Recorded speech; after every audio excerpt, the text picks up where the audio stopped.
Welcome to the Action Shooting Show. We're going to try to catch up here a little bit. This is some older stuff, but we are going to go over DMR 2. I already did an episode on DMR 1. I should have that in the notes. I'll put it somewhere on the screen which episode DMR 1 was. This is with the Whiskey Hotel training group. And Mike was able to attend DMR 2. He's done both of them now. I've only done the first one. So we are going to just kind of get into this, and he's going to explain some of the things they go into in DMR 2. So it sounds like a really good class. So Mike, why don't you just get into it? So I had the opportunity back earlier this summer to go and join Whiskey Hotel for their DMR2 class. And this directly builds on the skills that you learned in their DMR1 course. And DMR2 had a very abbreviated classroom time. We did talk about things like gun numbers, time, target, tools, terrain, and some different like shooter spotter lingo, shooter work, but most of this stuff was actually taken out and put into practice in the field. So this class had more shooting, and you were really building out that dope and building out that experience shooting by yourself, shooting as a two-person team, and even graduating into some four-person teamwork. So we got into the class pretty early, talked about gun numbers and setting up dope charts. So that was a really interesting thing. And essentially, there's a formula that you can use, and you look at your gun's drop and a couple of other factors, and you use that to establish kind of a fast number that you can use to find out what your dope would be at distance. So, like, let's say, for example, I'm running this rifle here. Let's say this 18-inch, and let's say the gun number on this is 2. So then I could say roughly between 100 and 600 yards, 100, 500 yards, I can look and say, oh, 400 yards. I know my gun number's 2, so I know I'm going to have a 2 mil hold.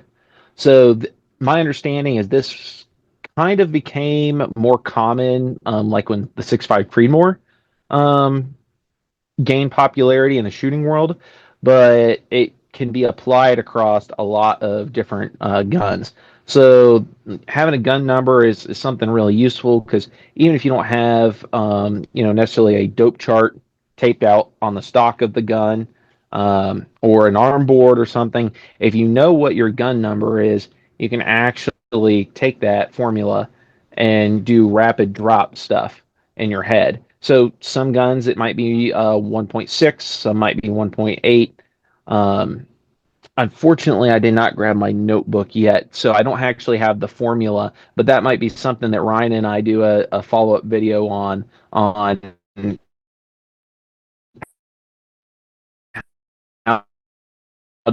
you find your gun number and hit the range to do some live firework. Yep. And a good example of that. So to clarify, generally when you're talking gun number, this is with mil reticles. So that these numbers work with mil.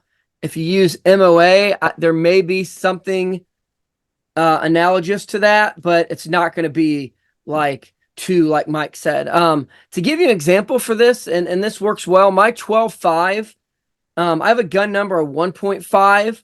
And I actually have my gun set up. If I'm shooting, like if it's within 300 yards, it's pretty much just hold on, hold to the head, maybe hold a little bit over, or to 250. Once I hit like 3 to that like 500 yards, if I dial down on my scope, and you could do this with the reticle as well. I just know kind of on my reticle what each thing is, but I can actually dial down 1.5. And then if I hold on the 3 mil mark, that's 300 yards. If I hold on the 4 mil mark, that's 400 yards. If I hold on the 5 mil mark, that's 500 yards. Also, I could just do the math in my head and just leave it at 0 and know that if I am aiming for like a 300-yard target, I'm going to be at my 4.5 mil hold. So that's kind of a good use for that gun number as well. You can almost turn a mil reticle into a BDC. There's a couple different ways. Some apps have ways to calculate that. Maybe I'll save it or share it here. I actually made like a little calculator on Google Sheets that you just put in your drops at certain distances, and then I give you a little. I have got a little toggle I can play with, and then that shows you like what your distance is if you're when you're dialing differently, and then that way you can kind of like put on 1.6 mils and see how that compares to your data. Put on 1.7, see how that compares. It's kind of a quick way to find your what range matches close.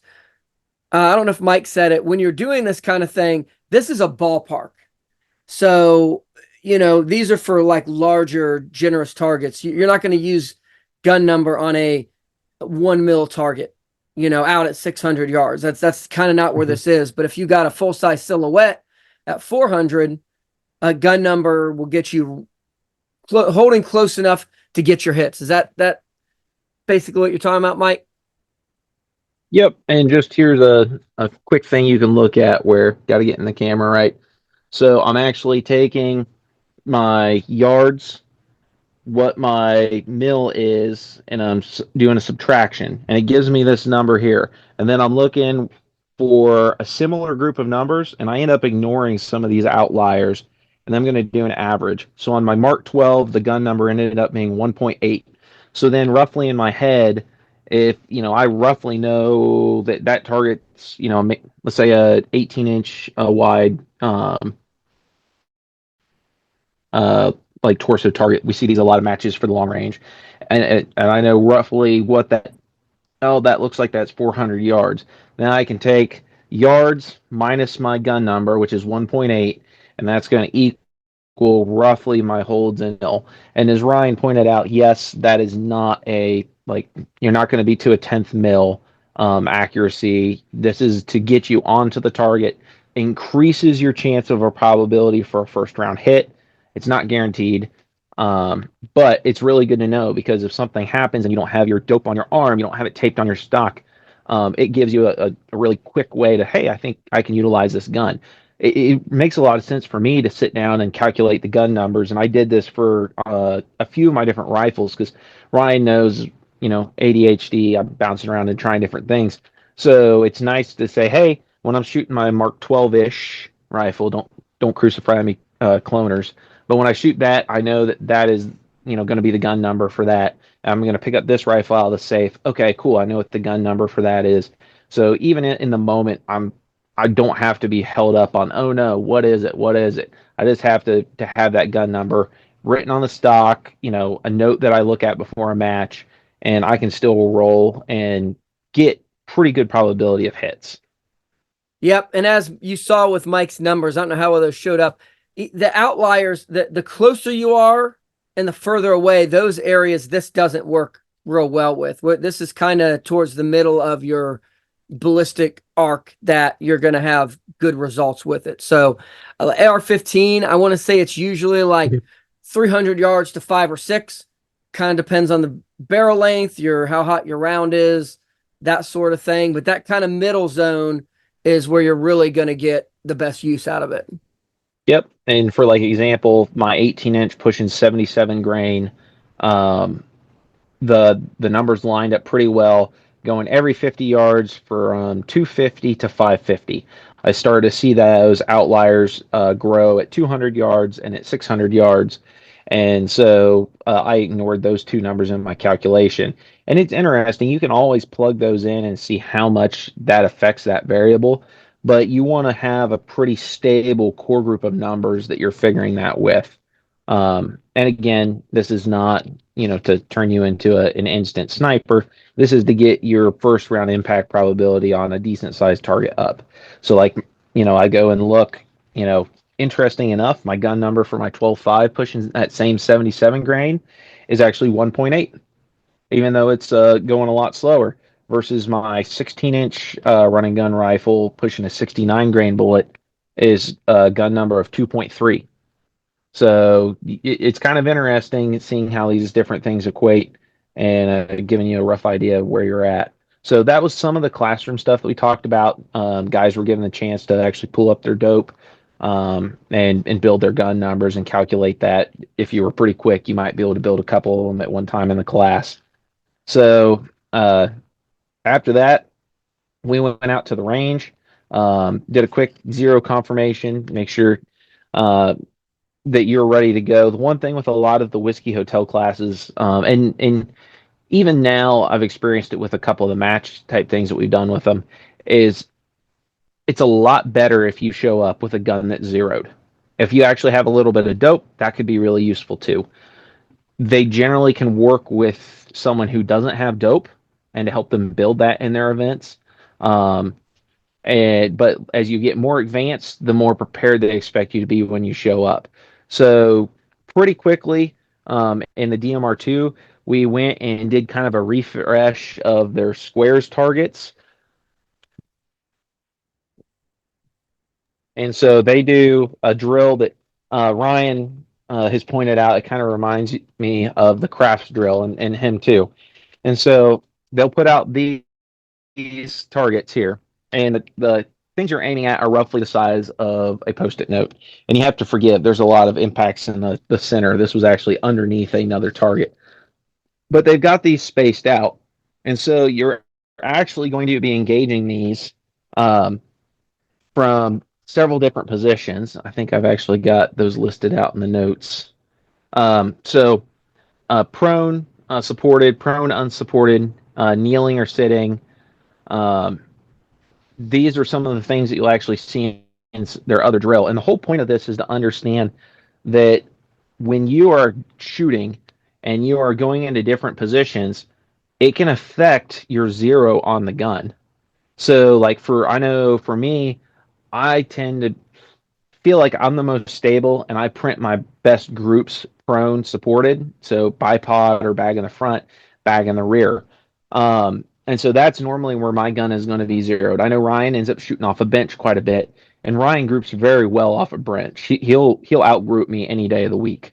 Um, so by taking that gun, that hey, I know that I can hold dead center of the target at 100 yards and prone, supported, bipod in the front or sitting on my rucksack or something, it's going to be exactly where I need it to be, is good to know. So then if you go and you do prone unsupported, so let's say you're doing prone and you're shooting off your elbows, then what's happening to my group?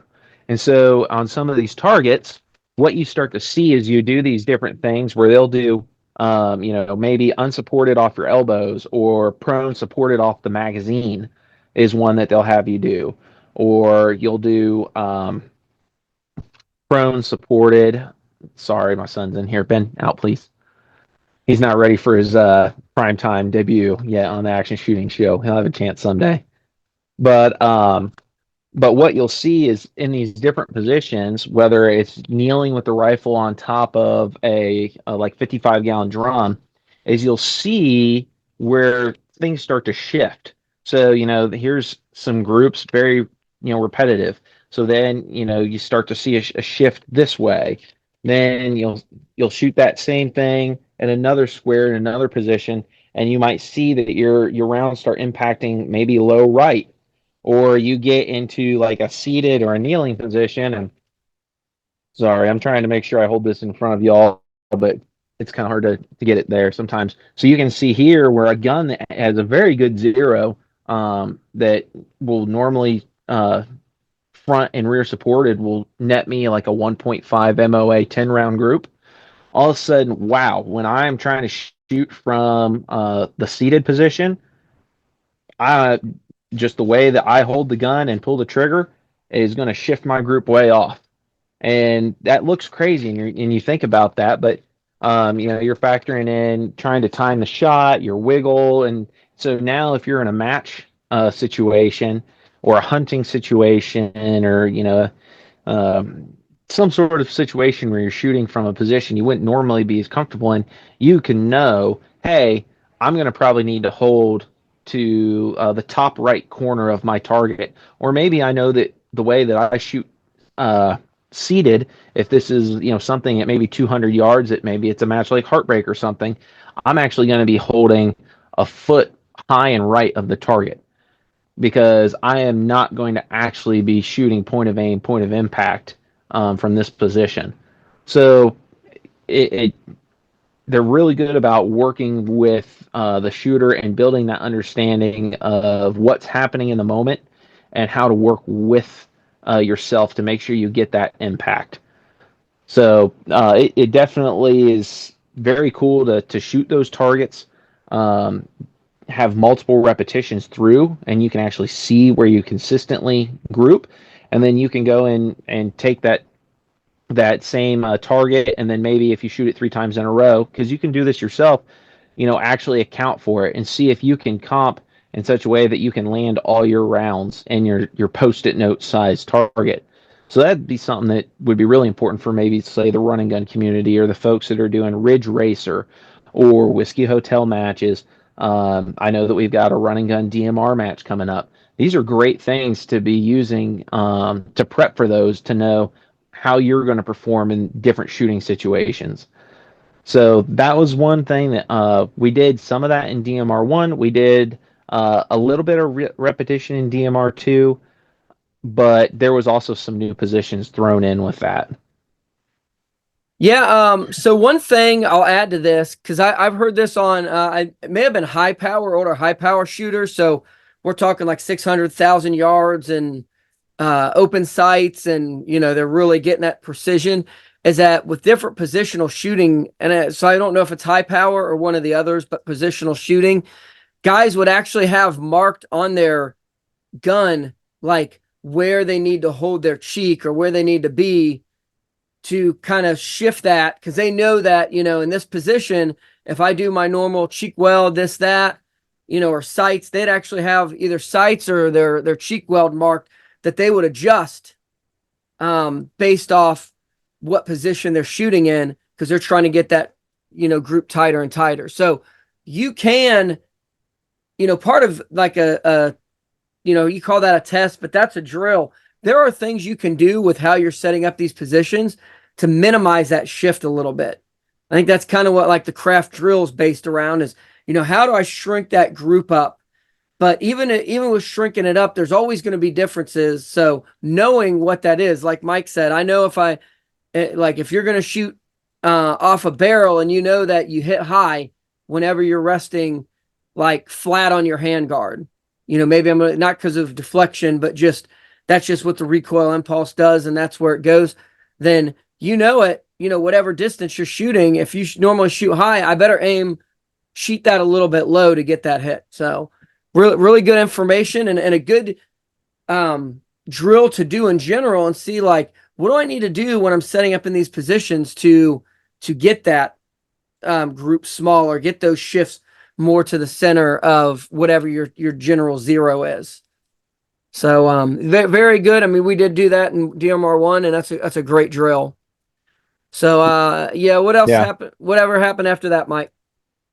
And just as an interesting note, I did DMR one with a 308 LMT MWS 16-inch barrel. And then I did DMR two with my Mark 12-ish clone. And the interesting thing is the shifts in those groups from the different positions are almost identical, which tells you it's not, a lot of that is not the gun. It really is your physiology and how you're setting up on the gun, breaking the shot and wobble patterns, and or how you're engaging the parallax on the optic while you're sitting at a certain angle. So that was really an interesting thing, to be able to come home and compare my target from DMR one, DMR two different guns, and see results that were in agreement with one another. Yep, the inputs you're putting into the gun during recoil that you probably don't know that you're putting into it, but I mean, it takes us a little bit of time for that bullet to leave the barrel, and everything that happens is affecting that point of impact. Yep. So really, after we did that paper drill, except for something that happened at the very end of the day, pretty much everything else, we started working at 200 to 500 yards. And it was a lot of steel, so we were getting, all feedback on our hits. Um, we went back and talked about our shooter spotter lingo that we learned a little bit of in DMR1 about good ways to communicate, about spotting impacts, making corrections across different optics. Let's say, Ryan and I are fortunate, we shoot mil. So we can give feedback pretty easily in either a target relation, just because we've shot enough and we know how the other person thinks, or we can give feedback and directing the person in a mill hold to use. But let's say that I'm at a match and I get put with someone who's an MOA shooter. Well, me giving them mill corrections is not going to work. Them giving me MOA corrections, I can try to equate that to inches at distance, but it's way easier to use that actual dedicated lingo. So we talked about that, and then also went to doing shooter drills. So this is setting up to do multiple target engagements very quickly. Whether it's a team match and you're trying to move quickly across the target array, or like Jimmy talking about his experience in GWAT, where they might have limited target exposure and be engaging, 3, 4, maybe 5 targets with maybe just 2 shooters. And so, how do you quickly move across the target array? Um, and so, you're working with shooter. I was partnered with our friend Coy, that we enjoy shooting with now, and he's a ton of fun. So it was great to be able to shoot with him, and we learned very quickly that when you try to move across the target array, you need to be able to give feedback, not just for the person that just shot, but then utilize that for yourself. And so that was a really good learning opportunity about how to, set up on, 2 targets, maybe 3 targets in an array, and then work your way across them. So that was a really good lesson as well, especially for use in like a team match situation. Because I know a lot of us end up kind of defaulting to, we're just going to both throw rounds at the same target until it's neutralized. But if you and your partner are really good, you could actually use this strategy to move more quickly across the target array and cover more distance and targets. So we also talked a little bit around that time about how you're setting your gun up uh, to manage recoil. And so we were doing some drills where you would set your rifle up, you would obscure the optic or the target from the shooter. The shooter pulls the trigger. Did the gun settle back right on? Could you actually fire 2 rounds after the target had been obscured and get 2 impacts? So we didn't focus a lot on that, but there was definitely kind of an introduction to that idea about recoil control, setting the gun up. Um, so that was, good to get some effort in there, but a lot of the day was really focused on uh, shooting in all these different unorthodox positions and situations. And that's where you saw probably the most learning and the most rounds fired happen. So we covered things like keyhole shooting. So actually shooting out from, bunkers, windows, small ports at distance. So you need to understand your height over bore to make sure you're not going to shoot maybe a wall in front of you or brush. And then we actually did that keyhole work, shooting through tree canopy across the valley. And so that was very interesting. And you actually got to experience where the leaves are blowing and shifting and moving. So you need to time your shot to actually place your rounds through the branches when they're not obscuring the target.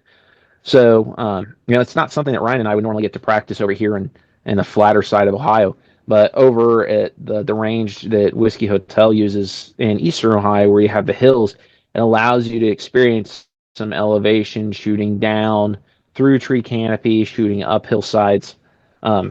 We also were doing different work of supporting your rifle with maybe slings on the side of the tree. Could you set your ruck up and actually use your like the belt and straps on your ruck to set it up, maybe tighten it to a tree and use that as a shooting platform as well.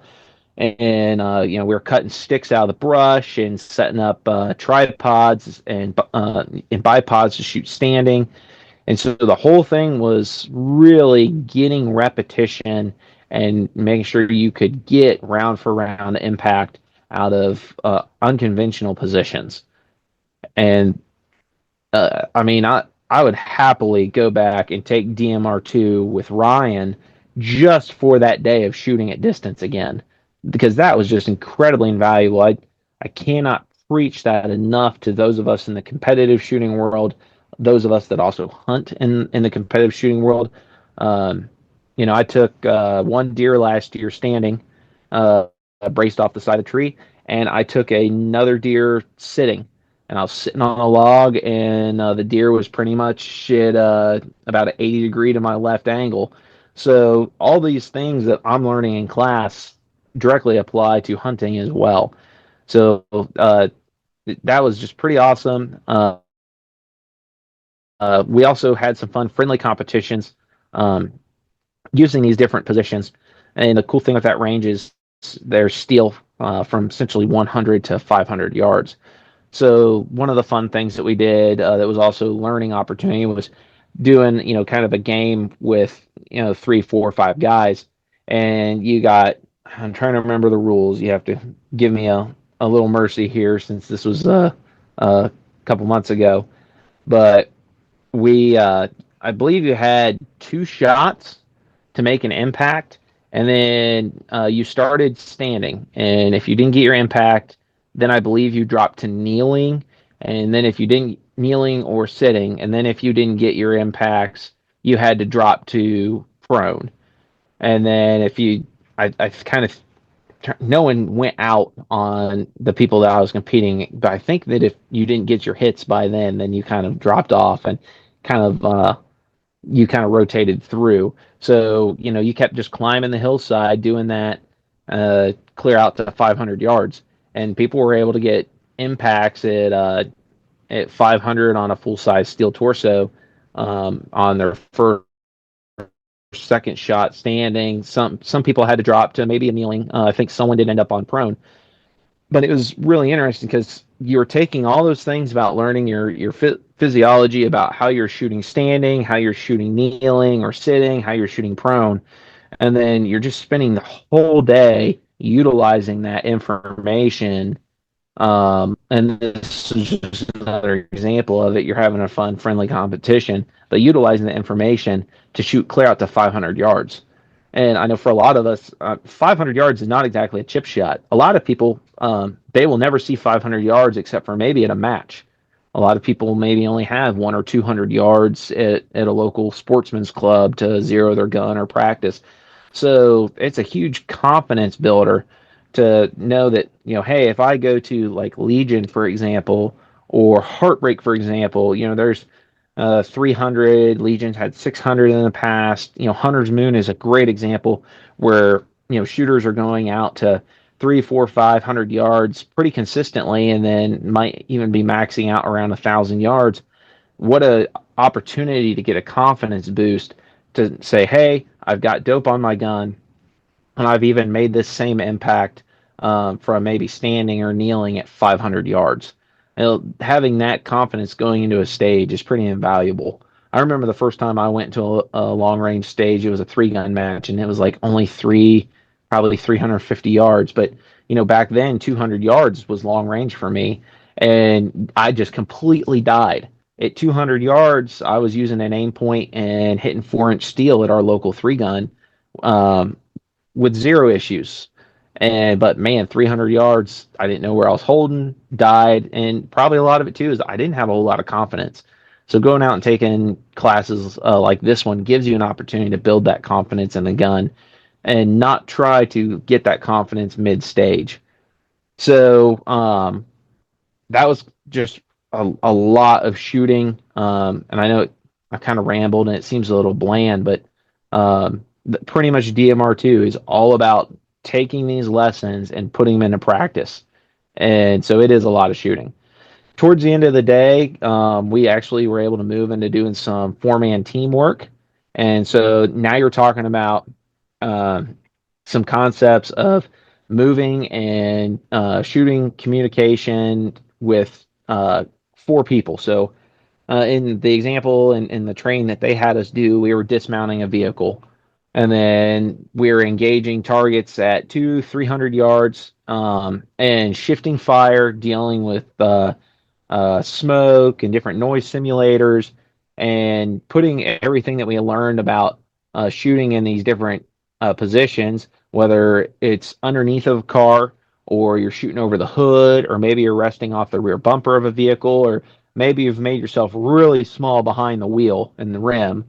But can I get rapid hits of maybe suppressive type fire at 200 and 300 yards at the same time, while communicating with three other individuals as we bound across 100 yards of open area.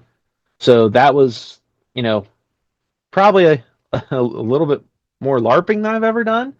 But then once I did it and got comfortable that, hey, I'm not playing Call of Duty, and I'm still yelling, moving, and everything else. Not that I've played Call of Duty in the last 10 years, but just getting used to, like, man, you have to be really vocal, and you have to find interesting ways to communicate, because if you have someone firing an IAR, 20 yards away from you, and you've got three guys that are shooting, and it's time for you to move, you might have to lean over and beat your hand on a car to get the guy next to you to actually pay attention that, hey, it's time for us to move. The other two guys are set, they're ready to cover us, and we need to peel and go. So that was fun. I really enjoyed that. It was definitely, I think that was kind of a hit amongst the class, getting that opportunity. And considering you're talking about four people moving with firearms and covering one another, I think that the Whiskey Hotel staff did it in a very safe way. Because I know that a lot of us from the competitive shooting world, when multiple people are moving with guns, we tend to slow things down, take a step. And I think that their range officers did a really good job of keeping things safe, but also getting that unique opportunity of working as a four-person team, live fire on the range. So that was really fun. Um, really, I mean, that was pretty much a whole day worth of shooting, and so I think that I took probably around 300 rounds, and I came home with a little bit, but they give you a bare round recommendation amount, and you can get the full experience with that. But I am so glad that I brought like another 100 rounds, because you had the opportunity to really shoot about as much as you wanted to.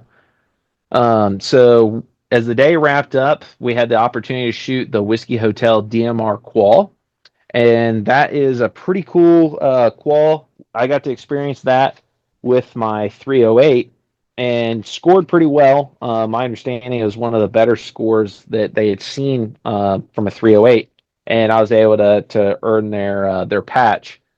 Now, it was very interesting because we got to shoot it multiple times. On DMR2, and so I actually ran it twice with my my Mark 12-ish, and then I tend to bring a backup gun to high round count all day type events, and so I actually pulled out my 16-inch running gun rifle and ran the final string with that. And so how the Whiskey Hotel DMR call works is you have, I believe it's 30 seconds. The gun has to start in the same position, and you are starting standing with weapon slung, safety on, and round in the chamber. And so you have 30 seconds to in the first position to drop and do. I think that one was prone supported. I think it's only 15 or 20 seconds on each string. It's Okay, really, maybe it is. yeah, It's it's sporty. You have the time to aim each round, but you can't lollygag. because Um, it's 5 round strings, right? yeah, yep. I believe it's a Yeah. 5 round string, 5 rounds each position. So our first one is prone supported. Then the next one prone unsupported, so like off your elbows. And then the third position was kneeling or sitting. And then the fourth position was off the top of a barrel. And then the final one is they pull out chairs, and you actually have the rifle against the side of a chair. And this is simulating like shooting off the side of a barricade or a vehicle. And Tree. so, yeah, tree, anything that, you're coming up against a vertical angle and bracing the gun there. And so they use these targets here. And um, I believe, trying to remember what the expert qual score was. Um, but there's definitely a point matrix that's used, and your goal is you're trying to have everything in the center here. And so the first time I shot it with a Mark 12, I only got 68, which still respectable, but I definitely had dropped some rounds out. And then the second time I shot it with the Mark 12, I was able to pull a 72. And then and I believe that I think it's 68 or 69, I think is the expert, but um, I'm sure if I butcher it, Jimmy will be disappointed in me for that. But then I went to the car and grabbed my 16-inch running gun rifle and ran it a third time and was able to pull a 73. And it's just kind of an interesting note for me. Um, the 308 score that I passed was very, very similar. I believe it was low 70s to me running a 18-inch gas, 223, and then a 16-inch 223. And there's some interesting lessons in that. And part of why I ran to the car and grabbed my 16-inch running gun rifle was the first time I did the DMR qual. I had a 1 to 10 razor with the illuminated reticle and used that and felt fairly confident in that scope, even though it was definitely a bear lugging around that rifle. And then the one thing that the loophole that I have in my 18-inch Mark 12-ish, that's one of the older Horus H59 reticles, and it's a very busy Christmas tree.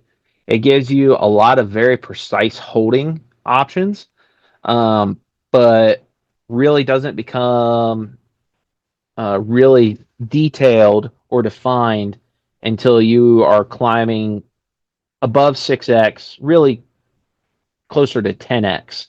And so shooting quickly on the clock at 100 yards, trying to line up a black non-illuminated reticle on a black target, I felt like I was spending a lot of my time uh, finding where I wanted to hold in the reticle, placing that on the target where I wanted to hold, accounting for the position that I'm in and how that'll shift my zero.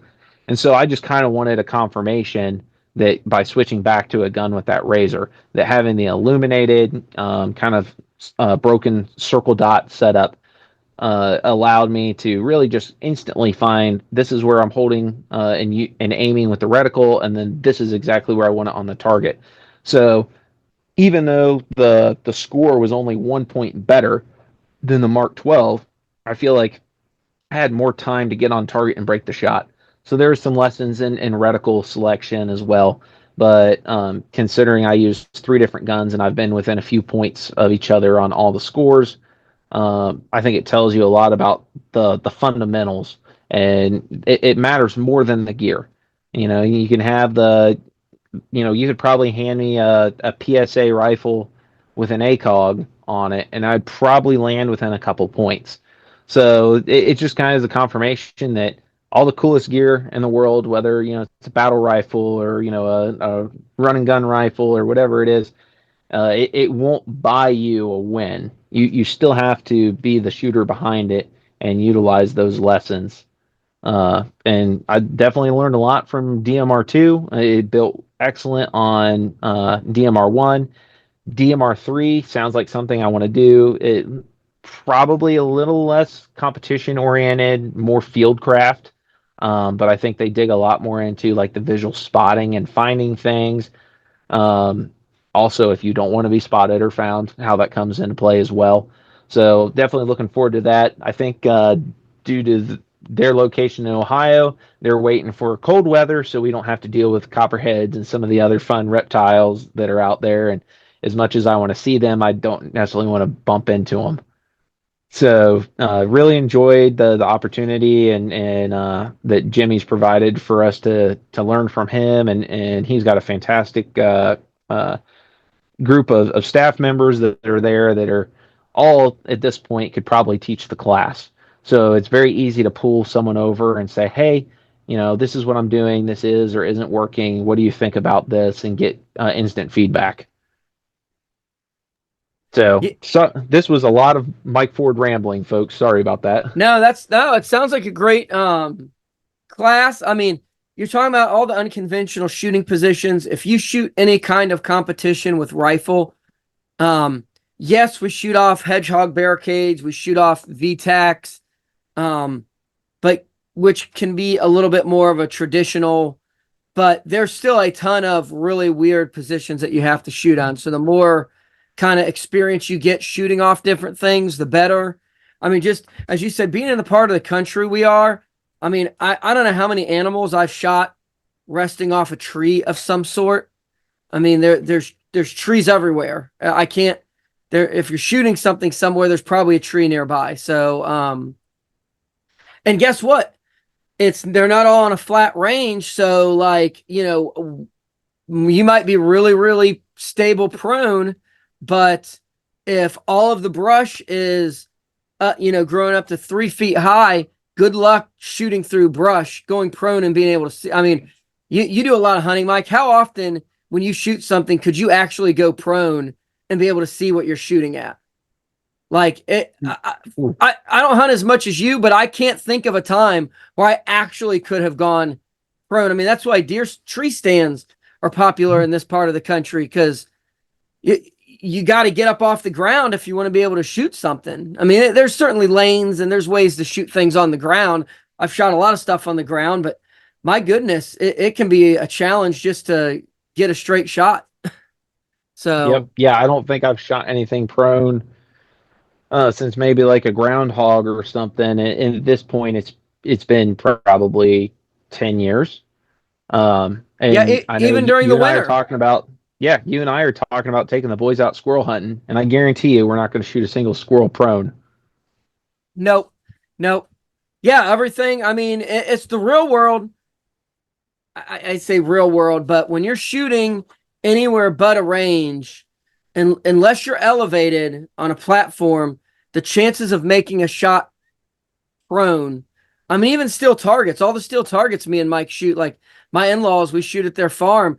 There's not a single steel target I could hit prone because where we shoot from to get any kind of distance, the ground rises up and then goes down, and now we're shooting down a hill, and I mean, everything's kneeling, standing, standing supported. It's just prone is not a real. I hate to say not a useful, but it's not the most practical of shooting positions when you get anywhere off the square range. So, I've never tried the backpack on a tree. That sounds like a pretty solid shooting, you know, style. I'm gonna have to give that a shot. Yep. Yeah, yeah. We'll end up tying some stuff, some trees, and shooting squirrels off of them here later. And what this month squirrel season comes in. Yeah, I've So seen at a match. I'm pretty sure it was a match. Somebody was carrying around like a warhawk or a hatchet or something, and they basically just smacked the hatchet into the tree. Stuck it in there, and then rested their rifle on a hatchet. So that's some Davy Crockett living that I could use in my life. I may have to give that a shot here before long too. yeah, but I mean, it definitely applies when you think about the really only times you shoot prone are engineered that way. And even if they are prone, how many times okay, Heartbreak, they've had us shooting like underneath tables at 50 yards, and it's not a supported prone. You are like on your elbows in gravel. So even Rolled then, over and urban yeah, prone, trying to get low enough. Yep. So I would just absolutely say that DMR one uh, is a class that I've seen so many folks in, whether it's the three gun or the run and gun, the competitive shooting and hunting world, could definitely use. But if you want probably one of the days that you're getting the best bang for the buck in training, for intermediate to long range rifle in the scoped carbine world, DMR2 was absolutely hands down worth the money, worth the ammo. As I said, I will pay and take the ammo and go. I would go back tomorrow if Ryan went because we could skip work. But Yeah, um, it's definitely on the list of classes I'll be taking next time it comes around. I had life stuff, so they didn't make it to yep, this one, and I plan on taking DMR3 as well. So and that one, Jimmy says, at least he said, yeah, don't worry about two. If three comes around, feel free to jump into three. I mean, a lot of this stuff I can learn from, but it sounds like enough different stuff happens in three that you don't need two for. I don't know that that's across the board for everybody, so certainly talk to him. But um, yeah, I plan on taking three as well. yep. So yeah, I think that kind of wraps it up as a quick summary. I guess I'm going to roll into some shameless plugs here, and we'll try to get this episode kicked out pretty quick. Ryan is our dedicated editor; it goes as quickly as he can, but he's also, more importantly, a dedicated family man, and that's what we like about him. But that said, some of these learning opportunities that we were talking about are going to be available this upcoming month at the Whiskey Hotel Hard Skills Day.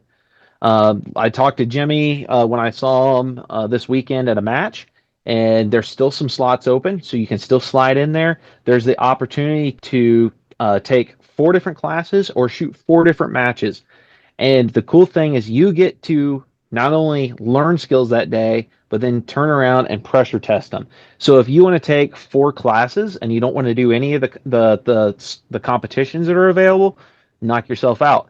If you want to go and shoot competitions all day, which I mean, come on, that's fun too, you can do that. If you wanted to mix it up, there's going to be some opportunities. It sounds like Rob Hott, one of the best tactical shotgun trainers in the U.S., is going to be there.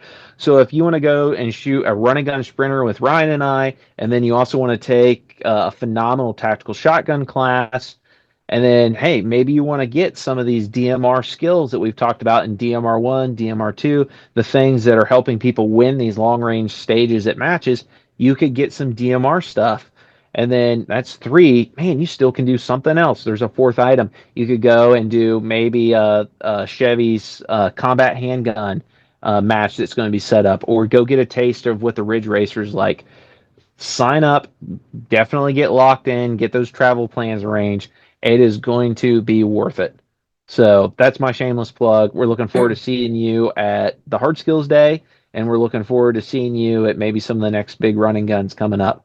Yep, absolutely. That Hard Skills Day, I think the names maybe throwing some people. It's not filling up as fast as I kind of thought it would, but as Mike said, there's a bunch of different matches that you can just go shoot. Like if you're a really experienced shooter, but to be able to go and get some rifle, training, and then run out to our running gun and run through that, we're gonna have like a build a rifle position as one of the stages, and the other one's gonna be shooting some smaller targets. So again, that's gonna, like, if you don't know your height over bore, you're gonna learn, probably learn about that one thing and come over and test it. Same with Ridge. I mean, I don't know what the Ridge Racer course is. I know Mark's been out there, like they've been out there actually cutting some trails in to run that. But knowing shooting Mark's match once, which we are hopefully going to get to the after action on that here soon. But there's probably going to be some rifle positions that you may not have done before if you just shoot on a square range. So a little bit of practice, and then, hey, go run that course and see how you do, or run all the courses and see what you suck at, because we all suck at something. I mean, I still suck at things.